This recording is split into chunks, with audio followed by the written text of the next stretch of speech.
পরিশেষে আপনাদের অবহিত করতে চাই, আমি সহ মাননীয় কমিশনার দেশের পরিবর্তিত বিরাজিত অবস্থায় পদত্যাগ করতে মনস্থির করেছি।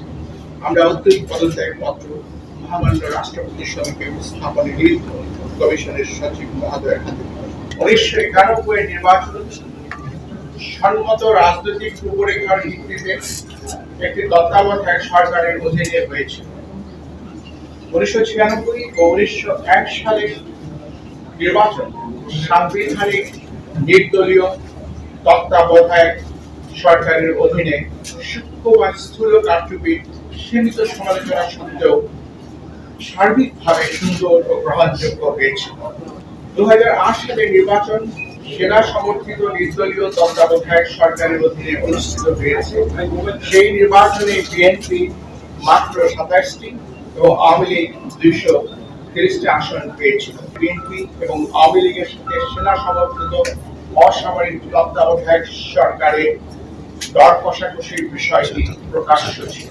2014, 2018 এবং 2024 সালের নির্বাচন সংবিধান মতে দলীয় সরকারের অধীনে হয়েছে। বিএনপি সহ সমমনা দলগুলোকে নির্বাচনে অংশগ্রহণের জন্য একাধিকবার আন্তরিকভাবে আহ্বান করার সত্ত্বেও তারা নির্বাচনে অংশগ্রহণ করেন। আমাদের প্রবর্তিত অনলাইনে নমিনেশন দাখিল অব্যাহত রেখে নির্বাচন প্রক্রিয়া প্রযুক্তির ব্যবহার অপটিমাইজ করতে পারলে আমাদের ধারণায় এটি ভবিষ্যতের জন্য উত্তম হবে। পরিশেষে আপনাদের অবহিত করতে চাই, আমি সহ মাননীয় কমিশনার দেশের পরিবর্তিত বিরাজিত অবস্থায় পদত্যাগ করতে মনস্থির করেছি।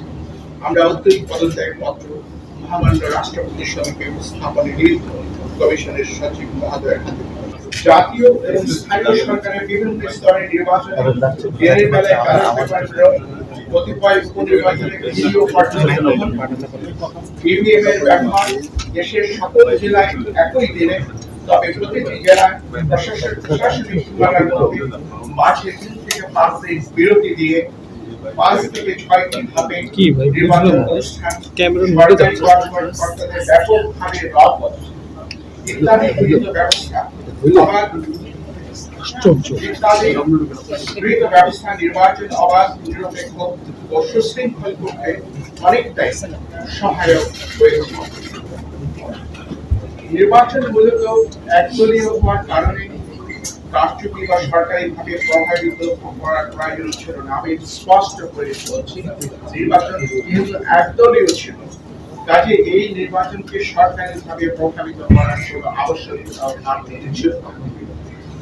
নির্বাচন দলের ভেতরেই হয়েছে, মধ্যে হয়নি, উইদিন হয়েছে, বিটুইন হয়নি।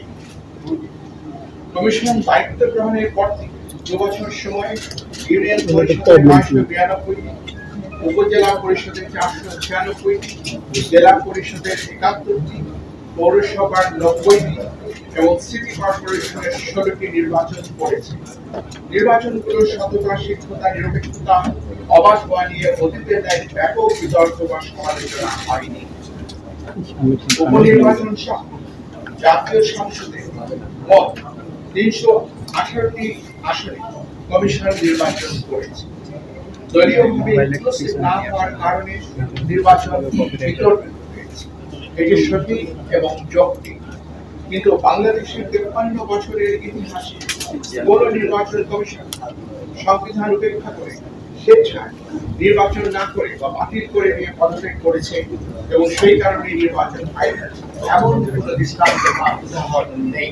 সরকার বারবার বলছে ব্যাপক সংস্কারের মাধ্যমে নির্বাচন ব্যবস্থাকে ঢেলে সাজাতে হবে। নির্বাচন বারংবার ব্যর্থ হওয়ার প্রকৃত সত্য কারণ এই কথাটির মধ্যেই নিহিত। কমিশনের সদস্যরা সংবিধান মেনে দায়িত্ব পালন করে থাকেন।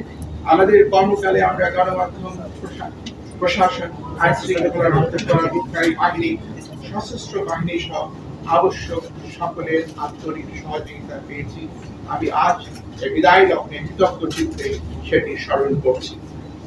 বর্তমানে অতীত থেকে আহরিত অভিজ্ঞতা, জ্ঞান ও গ্রন্থ থেকে ভবিষ্যতের জন্য কিছু প্রস্তাবনা সরকারের সদয় বিবেচনার জন্য রেখে যাওয়া আমরা আমাদের কর্তব্য মনে করছি।